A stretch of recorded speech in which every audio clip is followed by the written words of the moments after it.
What's up guys, welcome back to my channel and welcome to another buddy reading vlog. So I'm going to be reading Our Missing Hearts by Celeste Ng with Alice and Teresa once again. I will have her YouTube channel linked down below in the description box so you can subscribe to her because we love reading books together. As you can see, this is going to be a literary fiction read. I have literally no idea what this book is about. I'm going in completely blind, but without further ado, let's welcome Allison back to my YouTube channel. Hey guys, it's Allison again and I'm super excited to be reading Our Missing Hearts by Celeste Ng with Natasha. And if you guys have not checked our other video out, you should check that out. We are going to be buddy reading like she said, and I think I'm going to be rating this book a 4 stars because I don't read fiction too much, so I'm not sure how I'm going to feel about it. So I think I'm going to be rating it a 4 stars, but hopefully I'm going to be rating this a 5 stars because I would definitely be recommending this book to other people. But yeah, let's get straight into the video. Thank you so much for welcoming Allison with me. And my projected rating of this book, I think I'm gonna rate it 4.5 stars. That is my prediction. Now let's see what we think about this book. We're gonna be updating each other. I'm so excited. Let's get to reading.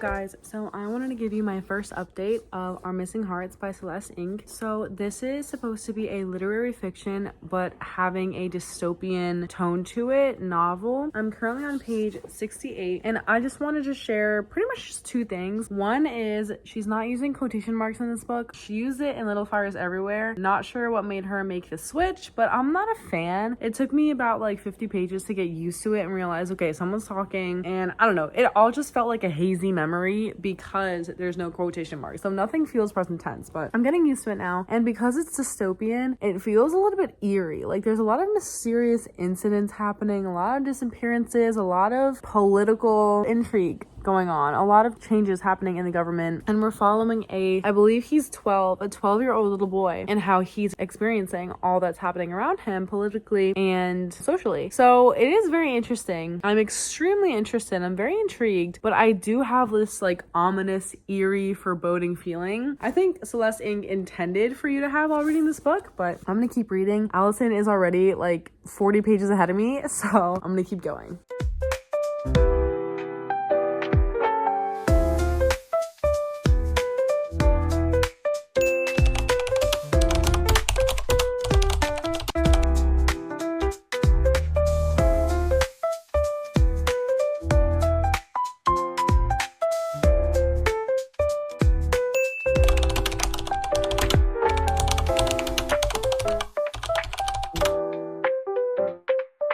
Hi guys, so it's Editing Natasha here. I had a clip before this one that was supposed to be inserted in this video, but alas, it got corrupted. So I don't really remember what I was talking about, but I do remember that at this point, it had been a few days of me reading this book. The clip that you see after this one is that Allison had already finished the book yesterday. So I was going to try to finish Our Missing Hearts today, and I didn't have her tell me anything, but she did finish it a day before me, and yeah, I think I had 90 pages left. But we're going to finish this book tonight. Stay tuned for what I think when I finish it.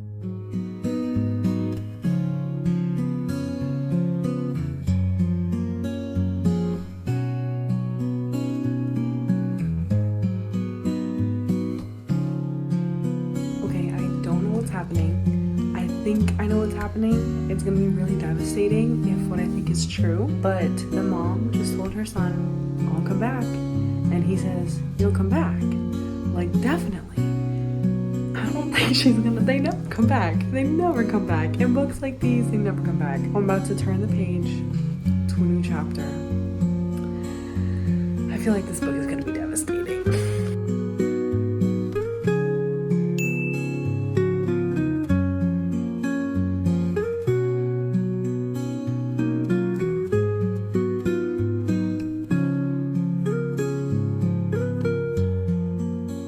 Alright, editing Natasha back again because I realized I literally never told you what this book is about the whole time. In a brief analysis summary of this book, the main character we're following is Bird. His real name is Noah, but his mom calls him Bird, so he goes by Bird. He is a 12-year-old boy that is watching a lot of political unrest around him in Cambridge, Massachusetts. So he's seeing all these artistic protests come about all around him with the specific line, "Our Missing Hearts." His mom wrote a poem called "Our Missing Hearts," so he begins to attach these political protests to his mom, and he tries basically to go on a wild goose chase to find her. Not trying to spoil anything, but there is a huge plot going on with him and his mom, specifically his mom. And the second half of this book is entirely his mom's backstory. There is a subplot of family dynamics between Bird and his father, and between Bird and a unsuspecting friendship with another girl named Sadie. And there's a lot of disappearances in this book that are not explained. There's a lot of political unrest, and I do believe that this book is meant to make a political jab or like point some fingers at the US government. So I do think that this book has more meaning and depth to it than just a literary fiction, and I want to give,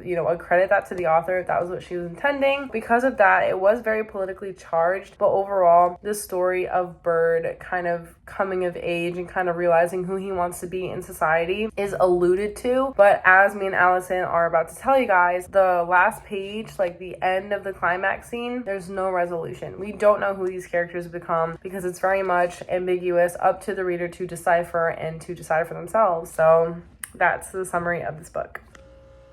All right, guys, let's talk about it. As I have been reading this book, I took the dust jacket off because that's just how I wanted to read this hardback. And I finished this last night. And if you were to see my reaction, it would have been very anticlimactic because I was just like, that is literally how I ended this book. And I texted Allison immediately, as you can see by that text message on the screen, that I was so underwhelmed. I was so like, where's the rest of it? Because as I have slept on my thoughts, done the morning, and now I'm talking to you guys with my thoughts in a neat tiny bow, this book did not end in a neat tiny bow. This book was very much like, okay, we're building up to the climax scene. What happens after the climax scene? It felt like this book was finished at the 75% mark, meaning it did not feel complete. I was left with so many questions. What happens to these characters? What happened to the main character? Like, what was the point? None of this was resolved. Like, that's what I've noticed, especially in her previous book, Little Fires Everywhere, is that her books are not resolved.